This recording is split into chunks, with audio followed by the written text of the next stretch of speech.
Welcome friends to another r/ProRevenge video. Today we've got a crazy story of getting a boss's whole business shut down. But first, a story from an anonymous poster. Dude robbed me and messed up my house at a party. Found out where he lived through an acquaintance and found out when he works. Went on a secondhand marketplace and found an ad for someone getting rid of clean fill, basically excavated dirt. Told them the address and times to dump it, and told them I'd hang a red shirt on the mailbox so they'd get the right place. Told them I'd be at work. Dude got hundreds of tons of dirt dumped on his frontage and across the council nature strip. Blocked his driveway too. He never found out who it was. I checked back recently and he has to park his car across the road at night as well. So as far as revenge goes, this is actually a pretty good story, but I'm kind of left like, I know it's not really my place and it's kind of prying and nosy, but I kind of want to hear more about the robbery and the house being messed up at a party. Get some juicy backstory so all this excavated dirt piled up in front of their house is even more satisfying for everybody hearing about it.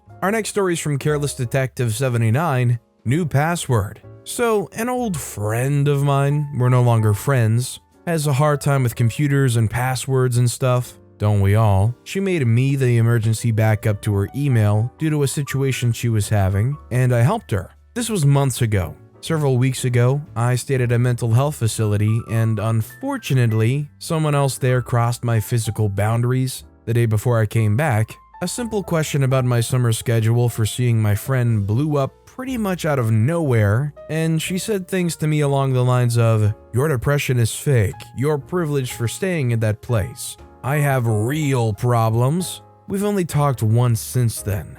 I blocked her, and she showed up at my house to scream at me until I apologized for triggering her to say those things. I told her about the person harassing me at the mental health facility, and she said, "I don't believe you." Calls herself a feminist too. In the last couple of days, apparently she's had problems with her email and I've got notifications about it as her backup. I decided to use my account to change her password. Her new password is "I don't believe you" with all mixed cases and exclamation marks. Hope it causes her endless freaking headaches. She's truly awful. Do you guys think when it comes to emails that kind of thing should just be off limits as far as revenge goes? Like, considering how much stuff does go through your email, whether it's like bank accounts or, well, basically your whole online presence, should access to emails be one thing people just stay away from as far as revenge goes? Or is it all fair game? Let me know what you guys think down in the comments. This next story is from Bishop Redline, Deleted Work Slacker's Hard Drive. Years ago, I'm talking Windows 3.1 and no network in the workplace, I worked with a jerk who would play games all day and hit the boss hide button when the boss would come around. It pissed me off as I had to, well, work. So when he went to lunch, I went on his PC, no passwords back in the day, and took a screenshot of his desktop. I then hid all of his icons and folders and made the screenshot his desktop wallpaper. When he came back, he started freaking out that his computer was frozen, and even after rebooting, it still wouldn't work. Our lone part-time IT guy had to troubleshoot things, and finally decided that the only way to correct the problem was to delete the hard drive and reinstall the work-related programs. I could just see the horror in the guy's face as all his high scores and probably illegal games were going to be deleted. The horror of knowing that you're gonna have to sneak in your floppy disks with all the games on them to reinstall it on the hard drive. Now, I wasn't around in the Windows 3.1 days, but I'm definitely just old enough to remember floppy disks. Our next story is from that Virgo bitch. Contractor reported his own fence for a violation with county. I needed to get a new fence built on my property for the back property line, and the neighbor on the other side agreed to split the cost. I decided to do an 8-foot tall fence with steel posts for durability since I have dogs. I asked some friends for recommendations on a reputable contractor, and this is where we enter in Tom. I'd worked with him at a plant nursery for 4 years. He was a good guy, and he was always known for being really handy. I honestly trusted him as both a friend and a coworker. He told me that he was licensed under his buddy's company, and I wrongly assumed that meant business partner. Before the fence is built, he did a takeoff from a local lumber place, sent us the quote so we could pay for the materials directly with the lumber place. Then we signed a proposal stating the price of $1,500 that we would pay for his labor and material, payment terms, duration of work, substantial completion date, and there was a blank spot on there for his CA contractor's license. He told us he would need to get the number from his buddy, etc. It was just a standard contract template that you could find online, but I had a lawyer look at it and state that the contract is completely valid. Myself, my neighbor, a witness, as well as Tom signed it. He also told us it would take 1 weekend to complete the work, 2 8-hour days, and he'd be able to knock it out on his own for the contract price, with us paying for materials directly to put on a credit card, but he still included it in the original contract price. The first issue was that it ended up taking him 3 additional days, because he would show up and leave when he wanted, not putting in any full days of work. Second issue, he had to make multiple additional material runs that sometimes he paid for out of pocket, and sometimes we called in and paid for. He forgot freaking nails and caps on the takeoff. I mean, come on, dude. He had to rent a tool from Home Depot that he paid for out of pocket. He ended up making multiple trips back and forth for the material because he had a tiny little pickup truck, etc. The whole time he kept saying, "Oh, no big deal, it was my mistake, contract price will stay the same, $1,500 is firm." The total for material ended up being over the $1,500, so in good faith, I did end up paying him for all of the materials he spent on his own, which was probably over $1,600. He blew up, tried to use his contract against us when it was in fact against him, and said he was going to put a lien on our house. He didn't end up putting a lien on our house, but he did end up calling code enforcement on his own fence for being 8 feet tall. You can only have 7 feet tall if it's not backed up to a street. We got the fence fixed and passed code, fortunately. As for the petty revenge, I ended up contacting the contractor's state license board to report an unlicensed contractor. The law is that any work over $500 must be under a contractor's license. I sent all of the screenshots of texts, Facebook messages, contract, and even timestamps of our cameras for how long he worked. Ended up getting him fined, and I believe he can't apply for his own license now for a certain period of time. It didn't do anything other than it felt good to get back at him for reporting our fence. From start to finish, this dude was just utterly clueless. If I was in OP shoes, I'd just about want to try to do like a chargeback if I used a card to pay this dude. By the way, if you're enjoying these stories, make sure to hit those like and subscribe buttons down below so you never miss any of my daily videos. Every single video has awesome stories, like our next one from Texas Gal 0032548. Don't want to pay for your tile work? Fine, I'll repossess it. This story was my dad's, not mine, but he's no longer here to tell it, and honestly, he'd tell it much better than me, but I'll give it a go. My dad was a master tileman back in the 60s to 90s in Florida. How it worked back then, before cookie-cutter neighborhoods sucked the soul out of entire communities, is that each house was customized through the builder and contractor. The subcontractors, like tile, plumbing, electrical, etc., went through the contractor. My dad had a really good reputation as a craftsman, and some people asked for him directly. This particular home was being built by the owner, and he chose all of his subcontractors and acted as the contractor himself. Since my dad had the discounts, he purchased the tile himself, then built it back out with the labor after the job was completed. Funny thing though, the owner wasn't in any hurry to pay the bills. Liens were filed, other legal action was threatened by my father and other subs. My dad had finally had enough, so he decided to take matters into his own hands. The owner's wife, who may or may not have known about the bills not being paid, asked him to come over to reseal some of the tile in the master bathroom. Kinda nervy if you ask me, but Dad showed up. Only he didn't have a bucket of sealant with him, he had a hammer and a chisel. Since he'd paid for the tile, he figured it was his, and he started chiseling it out piece by piece. He knew he'd eat the cost of that tile, but he didn't care. The woman called her husband, who wisely stayed away. The mess made the bathroom completely unusable, of course. But the pettiest part is that he'd already put the word out that this guy didn't pay his bills. And believe me, my dad knew everyone in the construction business then. They couldn't get anyone to come in and redo the bathroom. So, the guy had to eat a big helping of humble pie, show up with a check for the full amount owed, plus materials for the new work. And Dad's price per square foot went way up. Christmas was really good that year. Our next story is from Hokey Pokey Guest List. Sister gets help she didn't want, gets the help she needs. This story isn't mine, it's my sister's, but she's happy for me to share her pettiness with you guys. My sister, the evil one, is a partial paraplegic after an accident. As part of her rehab, the insurer paid for an occupational therapist to come and assess her home. Because my sister can't bend or reach above her head, one of the occupational therapist's recommendations was the things evil used most frequently be left at counter height, where it was easily reached. The occupational therapist suggested not putting away the saucepans, plates, cups, etc. that she uses most often, and just leave them on the counter. Same with the fridge and pantry. The ingredients evil used most often should be waist-high and within easy reach. The problem was, Evil had a friend who liked to be helpful. Helpful started out by complaining how the kitchen was cluttered and not kid-friendly. Evil would patiently explain why things were set up that way.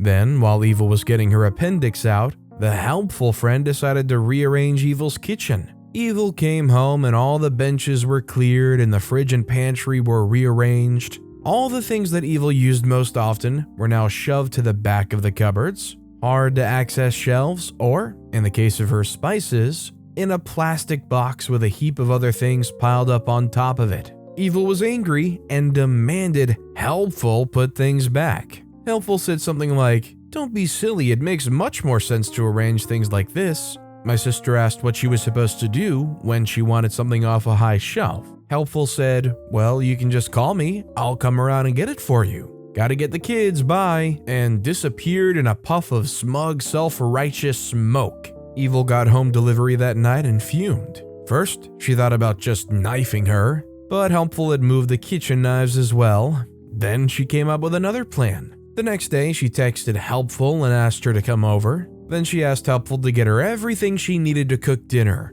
not just the ingredients, but the utensils as well. And if Helpful tried to put anything back, Evil would just say, "Oh, leave that there, I might decide to adjust the flavors," or something like that. The following day was a work day, so Evil texted Helpful at about 8 a.m. and asked about what time Helpful would come around to get her air fryer out because she wanted to make roast sprouts. Helpful came around but was decidedly less enthusiastic. Evil offered Helpful half the sprouts when they were done, but Helpful declined and left. Evil decided to give Helpful a couple of days off. Then she texted Helpful again and asked her to come over and get her programmable pressure cooker out. Helpful rang right away and demanded to know why Evil kept asking her to do things. Evil said, "You told me to call you and you'd come around and get things out for me." Helpful came over, got the pressure cooker out and left, telling Evil, "Don't call me for this crap ever again." By this stage, Evil had now had most of the important items back in their places, so she was satisfied.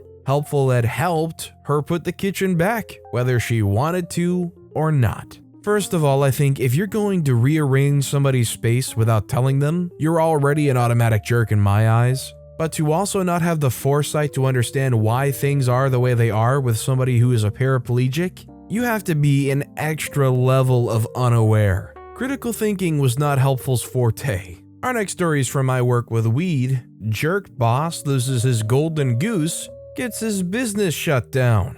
So this isn't my story. I had a coworker who left for another job because it was $7 more per hour. Totally understandable. So coworker takes this amazing job. Apparently within the first week, she realizes that her jerk boss is a complete drunk psychopath. He would come in daily with a case of beer or a bottle of tequila or something else alcoholic. He also had a lot of pills, Adderall, Vicodin, any addictive drugs, he had it. Boss tells coworker that he makes over $10,000 daily, a literal golden goose. Coworker was hired to be the manager in a warehouse that packaged kratom. For those of you who don't know what that is, it's a tree from Southeast Asia. The leaves have alkaloids that affect the opioid receptors in your brain. It helps with pain and gives a person energy. It also helps mitigate the withdrawal symptoms from opioids. Within the first 2 weeks, coworker was yelled at for helping her team package, screamed at in front of her team, made to feel stupid.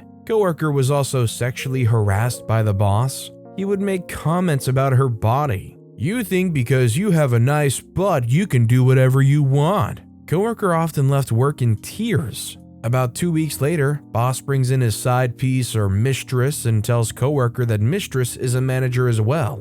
Though mistress didn't do anything other than play on her phone and sit on her butt, unless boss was around. I live in a state where cannabis is legal, medical, and recreational. Apparently boss was using marijuana shake in place of kratom. He was also spraying the kratom with THC distillate. It's what's put into vapes, but selling it to smoke shops as CBD-infused kratom. But he wasn't using ethanol or butane to extract it. Both are safe for human consumption. The jerk boss was using isopropyl alcohol, which is toxic to humans. Also, in my state, any marijuana that's extracted with isopropyl alcohol will not pass the testing because it's not for human consumption. Here comes the petty revenge. Coworker quits without notice, stops answering any calls from boss or mistress. When she told me how he was extracting the THC, I told her what he was doing was illegal and very detrimental for society. Every state has a board that monitors marijuana. We'll call them the board.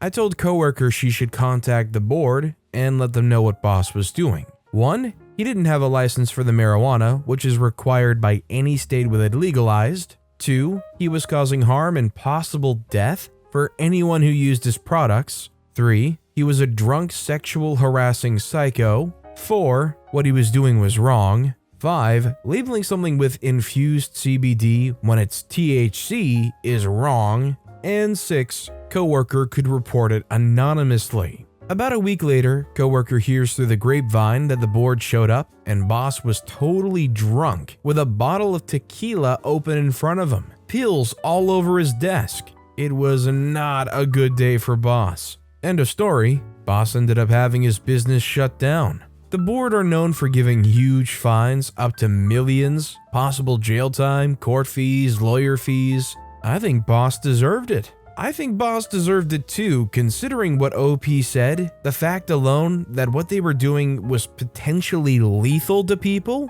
And this isn't some like, oh, they're smoking, there's an increased chance of cancer or something. No, this is people ingesting isopropyl alcohol while being sold that it's something totally safe to them. I think the boss not only deserved to lose everything they had as far as this business goes, but I think they deserved some serious jail time. Our next story is from ColoBirdie85. I asked you not to do that, you kept doing it, so prepare to smell horrible. I live with family, and one member in particular has zero respect for others. I've been sprayed with Lysol, bleach, water, and ended up in the emergency room due to her repeatedly drowning herself in overpowering perfumes. I have asthma and strong smells cause all kinds of problems for me. She knows this and just doesn't care. Recently, I went out to lunch with a friend and came home to discover my bedroom absolutely reeked. She had picked the lock and sprayed my bed and floor with things she knows makes me sick. I've asked her repeatedly to stay out of my room, not to spray things in there, and as usual, she ignored me and did what she wanted. Once I'd stopped choking on the fumes, I went off on her and, as always, she played the victim and said I just hated her. I left the apartment for a while to calm down and came home to find that she had sprayed perfume all over the living room. So I once again started choking on fumes and had to sit outside for nearly an hour in 90-degree heat. Now comes the revenge. She's always worried that she stinks, and she does. She smells like cigarettes and pain creams. So I borrowed a urine concentrate used in hunting from a friend and put a little bit in all her soaps, shampoos, lotions, and body sprays. She can't figure out why she smells like old pee now and is convinced it's something she's eating since it's in all her heavily perfumed products. What I don't understand is how could they go and do some horrible things to you, literally intentionally to try and make your life miserable by making you cough and have asthma attacks? How can they possibly try and act like they're the victim and saying that OP just hates them? Well, of course OP hates them. Every single day they gotta live with this person attacking their allergies. Our next story is from Darkfire346. The time Uncle Dave nearly blew some kid straight to heck. A little background, my dad and his two brothers are former military going back to the early to late 70s. Dad was Air Force, my two uncles were Army. One of my uncles is Dave in this story. My dad and uncles were shipped out at the tail end of Vietnam. Dad went to Germany, uncles didn't. My Uncle Dave is a great guy, helps people whenever he can, but he likes his peace and quiet, so he moved out to a very rural area. However, eventually the land around him was sold, and after a few years, houses started getting built. With houses comes families. Families mean children. Children mean noise, and lots of it. Dave's closest neighbor is within sight, but is still a good quarter-mile away, so the noise didn't bother him too much. He would ignore the kids, and they would assumedly ignore the occasional shooting range Dave and his buddies would have in the backyard. But kids grow up, and here's the story. Several years ago, my grandmother passed after battling a series of strokes. She had to be taken care of the last year of her life, which my dad did and my uncles would visit often. It took a toll on everyone, but Dave I think took it the hardest. When she finally passed, the first person there to help handle things was Dave. It took a while to settle her affairs, but a week after she passed and was cremated, we spread her ashes on my great-grandparents' grave in a small ceremony. It was naturally a rough day, but at the end, Uncle Dave invited us all to his house to grill out and settle down. It ended things on a happy note, I thought. During the afternoon, we see a bunch of trucks and cars go down the road to the neighbor's house. We think it's a bit odd, until my dad remarks that it looks like a bunch of teenagers driving them. Sure enough, that was the day the neighbor's kids decided to host a house party. I remember it not being too bad at first. It was easy to hold a conversation and drown out the music even outside. We grilled some steaks and burgers and forgot about our sorrows. Then the sun went down. I don't know what the occasion was for the party, but after the sun went down, some of the kids came outside and started, I guess, comparing cars and sound systems. There were a lot of loud pipes and even louder music. At one point, I could feel the sub bass coming across the field in my feet. We tried to tolerate it, but after several hours of continuous boom, my dad said he was going to call the police. My Uncle Dave stopped him and said, "They're just kids, I'll go talk to them," and went to his room to grab something. I could tell he was pissed. Dave walks out with his hip holster on with his 1911 in it. My dad tries to say, "Hey, what the freak?" and my uncle just says not to worry. The entire time they're talking, I see Dave's left hand is in his pants pocket holding something, and he never takes it out. They come to an agreement. Dave leaves his 1911 in exchange for my dad and other uncle walking with him to talk to these kids. So they set off down the road. About 20 minutes go by as I'm waiting on the front porch, and suddenly I hear, "Oh crap!"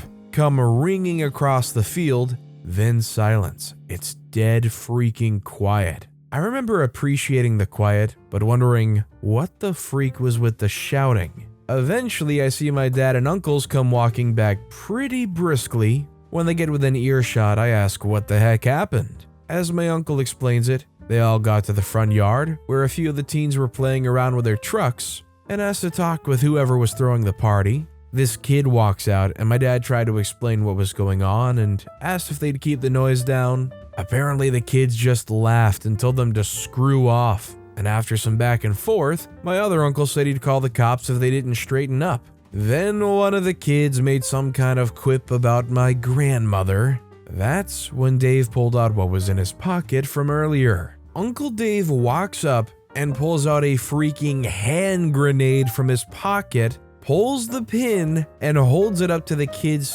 face and says, "If you freaking kids don't get your crap straight, the next time you see this, it'll be flying through your front freaking window, and I'll repaint the living room with you and your friends." That's when one of the kids shouts, "Oh crap!" The main kid got everyone to turn down the music, and Dave put the pin back into the grenade and put it back in his pocket. And they all got back down the road. Obviously, me and my dad and uncle were asking him what the actual freak he was thinking when Dave showed us the grenade and said, "Relax, it's deactivated." And you know that look some people give that just tells you they're lying? Well, Uncle Dave had a look that made me want to turn and haul serious butt like a clown with a giant honking you-know-what that was screaming and chasing after me. I don't know what happened in the following days, as me and Dad went home shortly after Dave unveiled his recipe for soft serve crab head. Apparently, Uncle Dave has pulled something similar to that in the past, albeit without the portable blender, which is why my dad and uncle wanted to go with him. I know the parents of the kid called the cops when it got out to them, but nothing ever came of it. I, for one, think that is quite impressive that Uncle Dave went up to them and threatened them with a hand grenade, and then once the cops were called and it was reported, they ended up not doing anything with it. That was very clearly a threat, right? That wasn't very legal what Uncle Dave did there, right? I imagine you can own a deactivated one, but if Uncle Dave was purporting to have a grenade, it's not illegal to actually keep an actual grenade, is it? This next story is from Baffled and Willing, Troll of a Manager. I worked at a popular fast food chain when I was 18 and fresh out of high school, and had worked there for a few years before leaving for a job that was closer to home. Now, this manager was a real piece of work, and a Miss Know-It-All. The general manager had hired her because she had extensive experience working at a different fast food chain, and the GM assumed that this manager would be a good fit. Fast forward a few months, I've been hearing from fellow coworkers how much they hate her because of the way she treats them. She would talk down to everyone and tell people how to do their job that they've been doing for years, and what she was saying was incorrect. It dawned on me that 98% of the store did not like her at all. She would be happy-go-lucky around the GM, but then show her true colors behind the GM's back. One day, one of the other managers was having a going-away party because he finally got accepted to be a firefighter. There was even cake there to celebrate. He was on his way out because his shift was over, and he said that I could take the cake home because I'd asked about it ahead of time. Time goes on and I'm taking orders in the drive-thru, and when working in fast food, at least back then, there was a timer above the window that would beep at you if you were over a certain time. This kept beeping because we were extremely busy and it was hard to keep up with demand. Now, as we were busy, the troll manager was in the back office chain-smoking cigarettes. After about an hour of being slammed, she finally comes out and starts yelling at everyone, telling us to work faster. I brush it off and ignore it. A few minutes pass, and she gets right up to my face and starts telling me things I need to do that I'd already been doing while taking orders for the last few hours. So I told her to get off my back as customers were at the window, but I don't think they could hear me. She is fuming and her entire face is red. She starts screaming at me, and I raise my voice to her, telling her to back up and that I've been doing this job long enough to know what I'm doing. She tells me to take off my headset and to clock out and leave, so I do just that. I head to the back and put a battery on the charger, hang up the headset, gather my things and the cake from earlier, and start heading out. She stops me saying, "No, you can't take the cake." So I said, "Screw it, you take it then." Then I proceed to flip it on her, and the cake is covering the front of her. I flipped it a little harder than I anticipated, but honestly, I don't even care. After I leave the store, I go to the coworker's house to talk crap about her. Now, about 45 minutes later, the GM calls me and was asking what happened, because the troll manager called the GM screaming about what I did. I calmly told her what happened, and the GM told me to head back to the store. I told her that I wasn't going back because the troll manager is there. The GM then tells me that that'll be okay because the troll manager is now fired. If the troll manager sees this, I don't regret what I did, and I would do it again. Honestly, I think that's quite impressive that you were able to flip cake right into the face or the front of the troll manager, and the troll manager is still the one that gets fired. I would have expected some unjust thing to happen where OP gets fired into the sun for doing that. And our final story of the day is from Unconfirmed Rooster. Won't shift your bike? Hope you like it now. This isn't my story, but my Nanu's from many years before I was born. For those wondering, Nanu means grandfather in Italian. Seems odd to call him anything else. The story: when Nanu came to Australia in the 50s, he worked at a prominent winery in our area. It closed down years ago when I was in diapers. He was the maintenance guy and a stonemason. If a building needed to be built or general building upkeep needed to be done, they called on him. He was a one-man crew and liked it that way. One day, his manager, someone who had himself dealt with Nanu's shenanigans and is another story altogether, asked him to paint a maintenance shed gray. All good. Except one of his friends, a guy named Louis, he found the story funny up until he died, so I used his real name, kept parking his bike up against it. Nanu goes over to Louis and says something to the effect of, "I'm going to be painting that shed on Friday, don't leave your bike there," to which Louis would acknowledge. Every day leading up to Friday, Louis would be reminded, only for Louis to agree, and then shoo Nanu away. Friday comes, guess what happened? Yep, bike is there in the same spot. So, Nanu started painting. He painted the shed as well as the side of the bike that was facing out. When he was done, Nanu told his supervisor, who apparently had to sit down for a couple of minutes because he thought it was the funniest thing when he saw it. At the end of the day, as everyone's packing up, everyone hears a lot of swearing coming from said maintenance shed, so everyone goes over to see Louis and his test pattern bike. Everyone started laughing, which eventually broke Louis down, who started laughing too. He admitted he was at fault and rode off into the sunset. He still rode that bike to work for a few years after the fact, becoming an unofficial mascot of the winery. Maybe all along Louis secretly wanted a free paint job for their bike. A nice little two-tone look, if you will. Okay, maybe not, but Louis definitely the embodiment of all forgetful people out there. Anyways, that being said, that's all the time we have for today. Now, if you want to hear another revenge story that was way crazier than any of the ones in this video, click on that left video. Or, if you missed my latest video, click on the right. That said though, I'll see you all next time with some more stories.